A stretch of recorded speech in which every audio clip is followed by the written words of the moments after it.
రూ. 10. ఈ రోజుల్లో రూ. 10కు కనీసం మంచి టీ కూడా దొరకదు. అలాంటిది కేవలం రూ. 10కి రుచికరమైన కోవా బన్ ఇస్తూ నలుగురి ఆకలి తీరుస్తున్నాడు ఓ చిరు వ్యాపారి.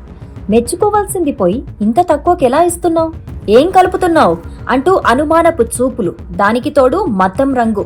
వ్యూస్ పిచ్చితో ఒక యూట్యూబర్ చేసిన పనికి ఇప్పుడు 2 తెలుగు రాష్ట్రాలు భగ్గుమంటున్నాయి. ఒక పేదవాడి ఆత్మ గౌరవాన్ని కించపరిస్తే సమాజం ఊరుకోదు అని నిరూపించిన ఈ ఘటన గురించి పూర్తి డీటెయిల్స్ ఇప్పుడు చూద్దాం.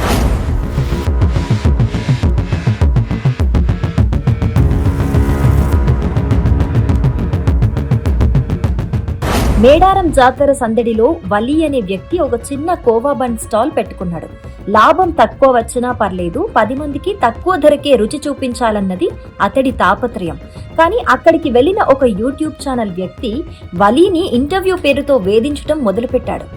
రూ. 10కే ఎలా ఇస్తావు, ఇందులో ఏమైనా కలుపుతున్నావా అంటూ అనుమానాలు రేకెత్తించడమే కాకుండా ఆ అమాయక వ్యాపారిపై మతం రంగు చల్లి విషం చిమ్మే ప్రయత్నం చేశారు.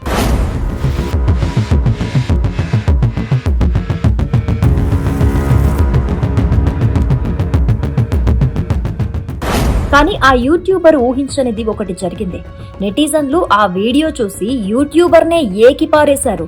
కష్టపడి బతికేవాడిని ప్రోత్సహించకపోయినా పర్లేదు, కానీ ఇలా పొట్టన కొట్టొద్దంటూ సోషల్ మీడియా గలమెత్తింది. ఈ వివాదం చిలికి గాలివానలా మారి ఏకంగా రాజకీయ ప్రముఖుల దృష్టిని ఆకర్షించింది.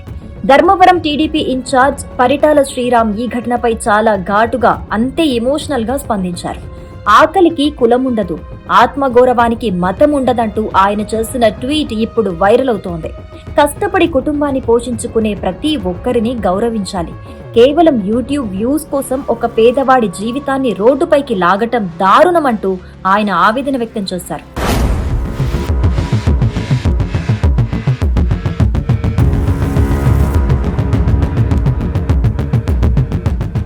మరోవైపు నంద్యాల ఎంపీ బైరెడ్డి శబరి కూడా వలీకి అండగా నిలిచారు. కష్టానికి పార్టీ రంగు ఉండదు, నిజాలు తెలుసుకోకుండా మాట్లాడటం తప్పు అంటూ ఒక వ్యక్తి వెనుక ఉన్న కుటుంబ బాధ్యతను, వారి బాధను అర్థం చేసుకోవాలని హితవు పలికారు. నిజమే కదండి, పెద్ద రెస్టారెంట్లలో ₹1000 దోచుకునే వారిని మనం ప్రశ్నించం, కానీ రోడ్డు పక్కన నిజాయితీగా బతికే వారిపై మాత్రం మన ప్రతాపం చూపిస్తాం. కానీ ఈ రోజు సోషల్ మీడియా స్పందించిన తీరు చూస్తుంటే మానవత్వం ఇంకా బతికే ఉందనిపిస్తోంది. కులమతాలకు అతీతంగా శ్రమజీవికి అండగా నిలిచిన ప్రతి ఒక్కరికి హ్యాట్స్ ఆఫ్. మరి ఈ ఘటనపై మీ అభిప్రాయం ఏంటి? నిజాయితీగా బతికే వలి లాంటి వారికి మన సపోర్ట్ అవసరమని మీరు భావిస్తే సపోర్ట్ వలి అని కింద కామెంట్ చేయండి.